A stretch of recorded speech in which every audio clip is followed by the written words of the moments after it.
Right, clearly I'm trying to disguise myself, but this is about health, and so we'll do a few videos on health, but I'll explain the difference between periodontitis and gingivitis, and why it's important and what the BPE is. So this is all important stuff. So gingivitis is basically an aversion to someone who's got to a gingivitis. No, not a good joke. But the consequence of both is the same in a way, is because if you have bleeding gums. Now gingivitis you can sort out very easily, and it's not a mouthwash. The mouthwash, unfortunately, they don't tell you how to cure it. They just, it just persists. And that's the thing about lots of pharmaceutical companies, is they don't want you to get better. They want you to stay the same. I mean, the worst example is just recently about the medication for losing weight. And you're looking at it thinking, this is mad, because while they say they'll provide it on the NHS for 2 years, they're then going to provide it, over the counter for the rest of your life, and that's no way to do it. So anyway, going back to perio and gingivitis, how does it affect your health? Well, you just have to think, if you've got blood, say I fall off my bike now and fall apart, the first thing I'd have to have done is have everything cleaned and then protected from the outside. Well, you can't do that with your mouth. You can clean it, but not with a mouthwash, right? You can't make it better with medication either. You can't do it with a vaccine. So there's no point looking elsewhere.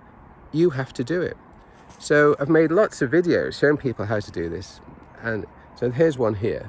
So what I'm doing, as you can see, is I'm disguising myself in the corner and putting videos up of what can help you. So the BPE, what is the BPE? But it's a bit like your BMI or your blood pressure, your BP. And both of them you can measure digitally. You stand on the scales, well, you can use a tape measure around your waist, and you can get by your cuff, they're very cheap now. So you can do that kind of thing. But your BPE, actually, you do need to see a dentist or a hygienist. And what it is where the gum appears against your tooth isn't where the gum's attached to your tooth. For those with gingivitis, the gum margin stays about the same, and the gums swell up, and that's the bleeding, so it's an inflammation. Right. For those who have periodontitis, the gum margin moves down, and so you start to lose bone. And it's bacteria down there that are different sorts of bacteria. They become anaerobic because they don't have any oxygen. And so it changes. So everyone's familiar now with the biofilm, or you should be. And, your gut flora, everyone's talking about that. So I'm going to get attacked by dogs here now. So that's what we're doing. Not getting attacked by dogs. So that's what so your gut flora, everyone's familiar with that. Well, the gut starts in your mouth. It's still epithelial tissue. And what you need to do is to make the easiest way is to make the anaerobic bacteria aerobic. So if you want to know how to clean your teeth, and certainly you need to do incidental cleaning if you're starting to get periodontitis, or even if you're like my age, your gums have matured, haven't really receded as such. We'd say they've matured, and you may get a little bit of sensitivity, and that's kind of natural. It's a different kind of recession that you get with periodontitis and periodontal disease. That's the one, and about 10% or 13%, depending on which survey you look at, of you have it, and lots of you don't realise that you have it. So to do some incidental cleaning won't do you any harm. And whilst we were all brought up telling you to floss, when you get to a certain age, you're definitely better off using these brushes. And if you're like me and you've cracked a few crowns through stress, then you probably need a bit of floss just to get rid of the food debris. So there's a video showing you how to do that, and the thing about the videos on the app, they're like 2 minutes, and that's all you should really need. And this is just to explain a little bit more. So lots of videos about dentistry, but they're all about treatment and all about having the perfect smile. Well, the interesting part is one of these things I think is very beneficial for your health. It's also very beneficial for the company that use the algorithms that straighten your teeth or design what goes on. Generally, most dentists, if they're using aligners, just fit them. And I'm not being particularly harsh here, but you need to be careful who you're seeing when you're having your teeth straightened. However, when you have your teeth with these composite veneers, that's a different thing altogether. And whilst they're a lot better than a crown, as used to happen back in the day for those that would destroy the dentition by putting crowns on, you'll need to maintain them.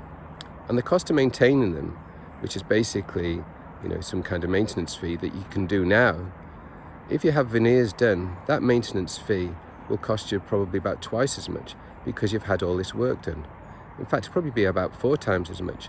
So you want to think long and hard about why you're having these veneers done. You're far better off having having the orthodontic work and your teeth whitened. It makes your teeth easier to clean and more likely to last a lifetime. As long as you don't get them whitened too quickly, the best way to whiten your teeth is using these bleaching trays that, if you have an STL file, and we'll do that in another talk, you'll be able to have that for life. The retainer and the bleaching tray are the same. So you just to have that done. But certainly think twice about having your teeth covered with composite, because it will wear, it will stain, it will chip, it will need maintenance for the rest of your life. So if you just spent 4,000 or 5,000 having your teeth, these composite veneers just done on your front teeth, you hope you got a good job. Okay, right, so periodontitis, gingivitis, itis, it's inflammation, it's swelling. And so if you're getting the bleeding, then the bacteria in your mouth can go into the body and cause all manner of diseases, and I've made a little video on that, explaining that.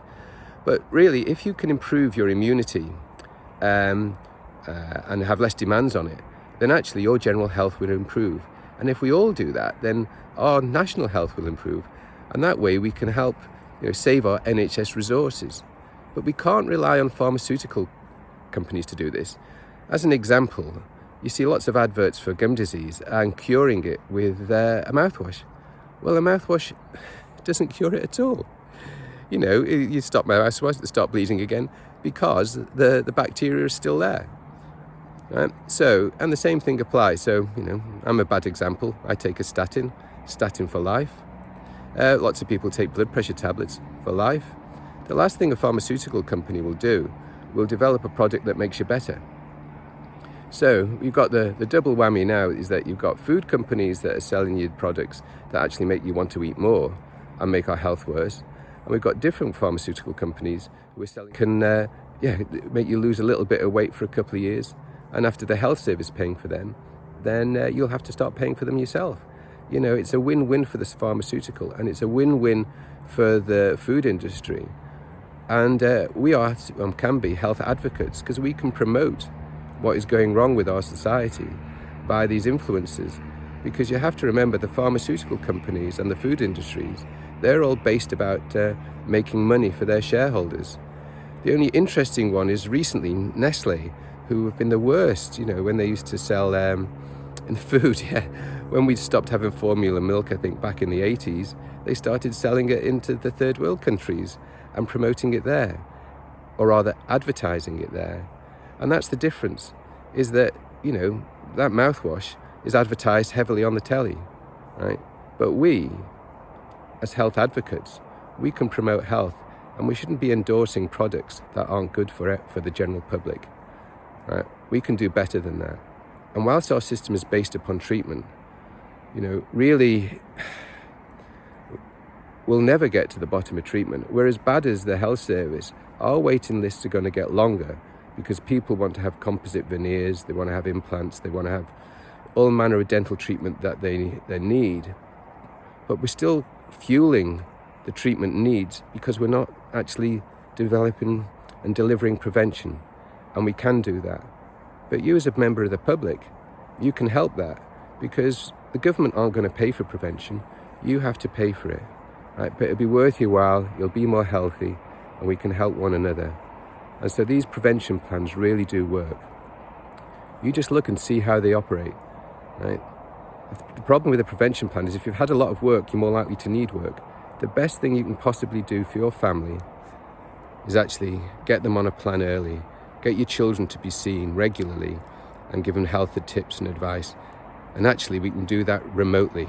using the phone that you're looking at me now. Right, we can deliver remote advice if we help one another.